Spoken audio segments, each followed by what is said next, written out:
বেরিয়ে যা এখান থেকে। কোন সাহসে তুই এ বাড়িতে পা রেখেছিস? কোন সাহসে? ওই জানোয়ারটার কথায় বিশ্বাস করে তুই কৃষকে সন্দেহ করছিস? জেনে রাখ ভাই, আমি বেঁচে থাকতে তা কোনোদিন হতে দেব না। ও বদলা নিতে চায়, তাই জন্য কৃষ্ণের নামে মিথ্যে বদনাম করছে। ভাই, আজ আমরা এত সুখী ওই কৃষ্ণের জন্য। আজ আমি নিজের থেকেও যাকে বেশি বিশ্বাস করি সে হচ্ছে কৃষ।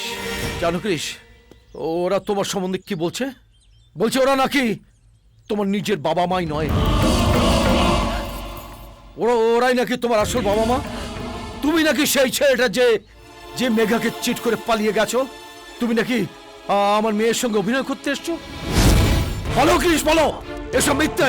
বলো বলো ওদেরকে, বলো সব মিথ্যে। বলো ওদেরকে, বলো বলো কৃষ, বলো সব মিথ্যে।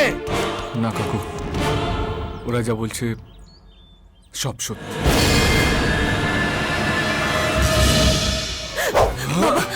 প্লিজ ওকে ছেড়ে দাও বাবা, এইভাবে মারলেও মরে যাবে বাবা। একটা কথা বলবি না তুই, একটা কথা বলবি না।